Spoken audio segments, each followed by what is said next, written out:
Being a great chef isn't just about cooking delicious food. Sometimes that's actually the easy part. One of the most important things we have to do when we're running restaurants is manage the budgets. One of the ways we do that is by using secondary cuts. They're packed full of flavor, much cheaper, and I think in the domestic kitchen are totally underrated. So today I'm gonna take one of those cuts, the humble lamb neck, and I'm gonna turn it into a delicious lamb porchetta. Don't come at me in the comments because it's not a traditional porchetta. I'm taking inspiration from the dish, and trust me, it's gonna be almost just as delicious. If not, maybe more.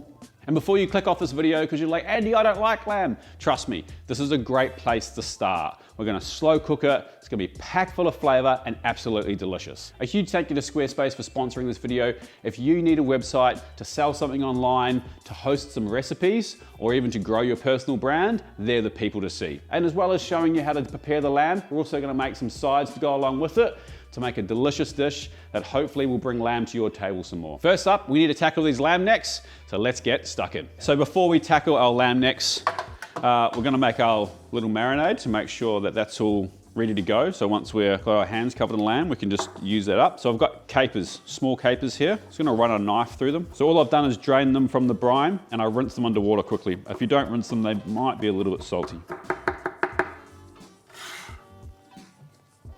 I got about half a bunch of thyme here. Just gonna pick the leaves off this and run our knife through it also. Garlic. It's gonna be slow roasted for about 3 hours, so you can go pretty heavy on the garlic. It will sweeten up and go delicious. I'm gonna do 4 big cloves for these 2 lamb necks. Finally grate that straight in there. I got a couple of really nice big lemons. I've washed them. I'm just gonna zest the outside. When you're zesting citrus, make sure you don't zest it too deep. You just want to take that top layer off. You don't want to take the pith off because that's really bitter. So just like 1 or 2 strokes of a zester like that, and that's enough. If you see someone sitting there doing that, that's not going to be very nice. Then we're going to add a big pinch of cooking salt, pinch and a half, some olive oil to bring it all together. You don't need heaps of oil or heaps of fat in here. There should be enough fat in the lamb to keep it nice and moist. Just want enough that when you mix it, all nicely coated. Leave that to one side. Let's start tackling these lamb necks. So the lamb neck, as it says on the package, it's the neck of a lamb. There's quite a lot of meat in here through these like kind of 2 like cannons of meat down either side, less meat down this bottom part of the neck here. What we're gonna do is effectively run our blades down around here, around these vertebrae and back in, and we should end up with a nice big flat piece. So take your lamb neck, find where the bottom is. So the bottom will be where the vertebrae are the lowest part in the meat. You should have fleshy, kind of nice big meaty part at the top and the bottom. So lay it flat on its top, first of all. You want a boning knife, so something like this shape. You don't want it flexible, you want it pretty firm. Make sure it's sharp, that'll help. And you're gonna choose one of these sides that you're gonna go down first. It doesn't really matter what one. I'd start by just scoring down the center, like so. And then all you do is follow that set of bones around. So keep carefully running your knife along that bone. The tricky part with this is that if you see here, this bone comes back up, right? So you need to come up and then quickly come back down. This is why thin blades are easier, because you can get back in underneath it. So keep following that around.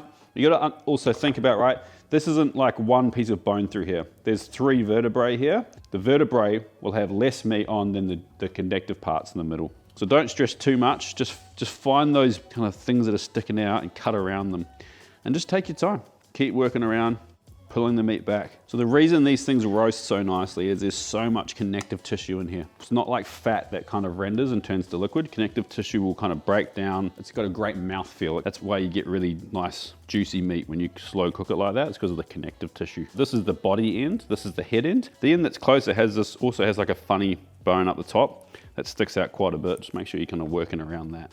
If you're kind of thinking, oh, I really want to make this dish, but kind of boning a lamb neck like that feels a bit intimidating, just take the whole lamb neck, make the same marinade, cover it in the marinade and roast it the same way. You're gonna have to pull the meat off after. You're not gonna have like we're gonna be able to have really nice slices doing it this way. So you got 2 options here. We're right at the center. This is the top. We're taking this whole piece off. You can keep following that around this way, so just keep working, or you can start this way and work down.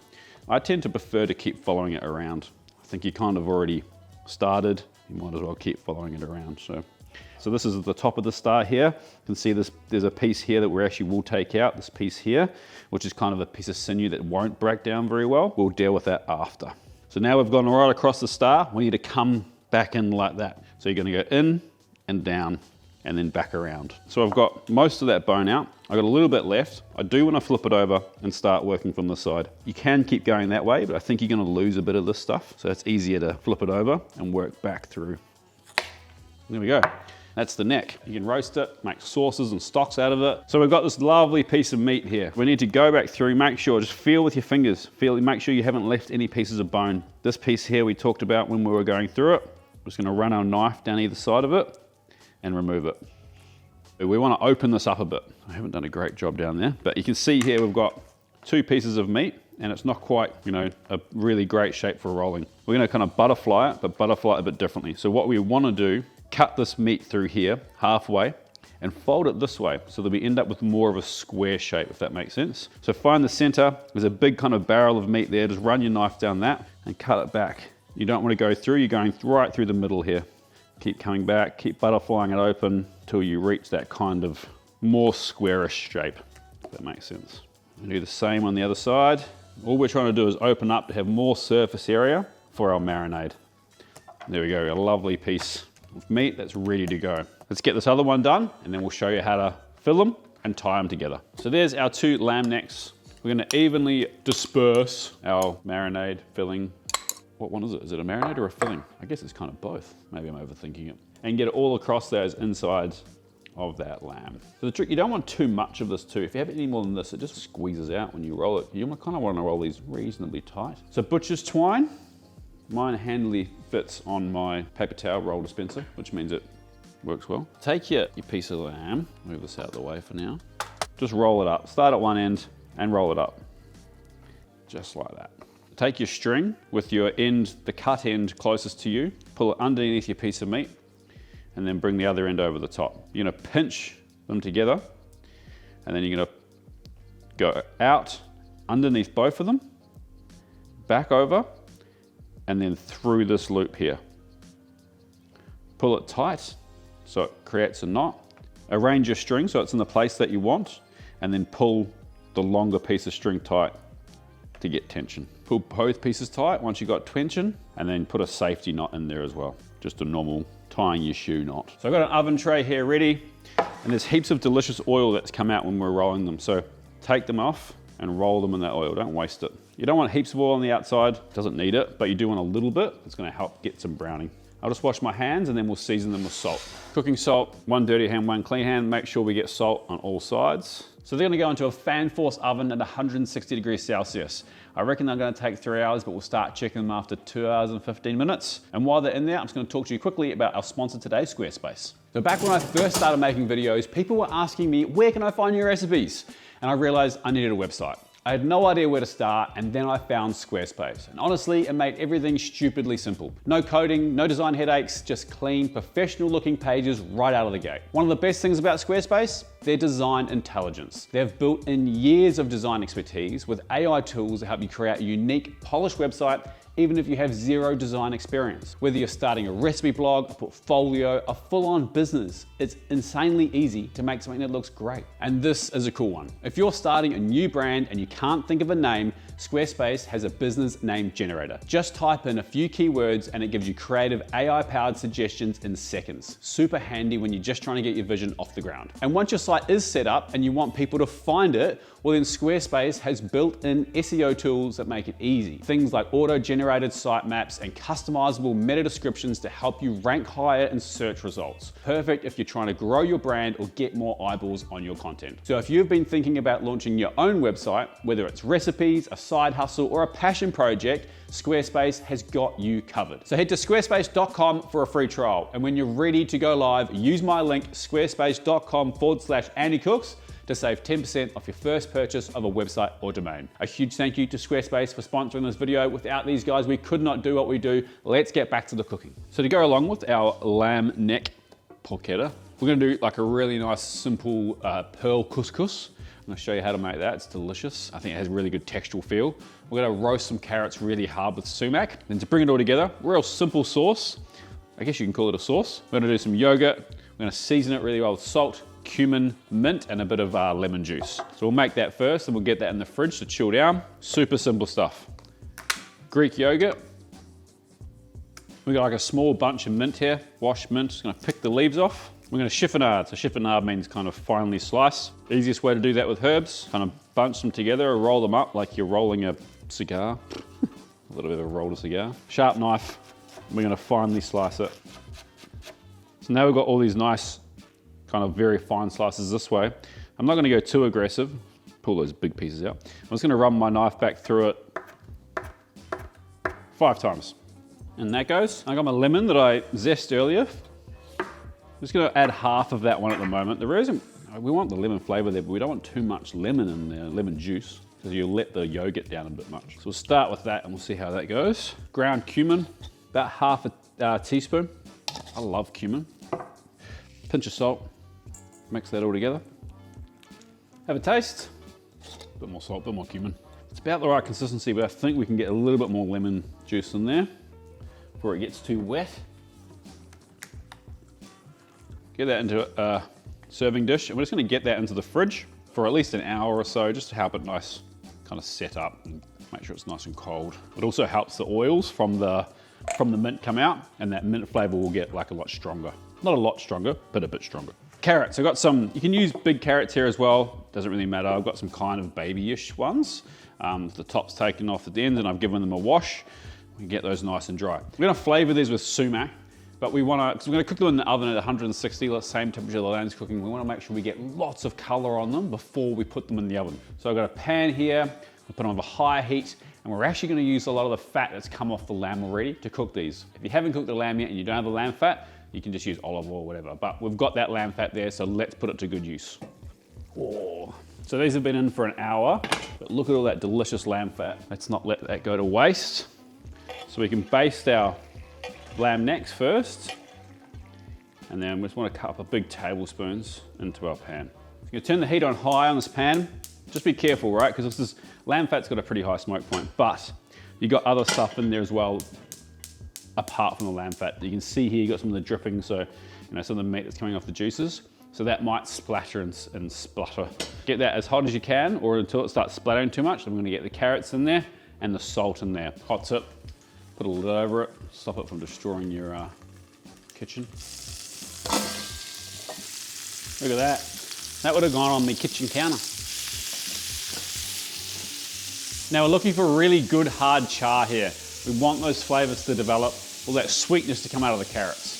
So now we've got a decent amount of char here. They will keep going in the oven. I'm gonna turn that pan off. I want the temperature of that pan to come down a little bit before we add our sumac. 160 degrees, and we'll check them after 15 minutes. Lovely. When they wiggle like that, they should be cooked pretty much to perfection.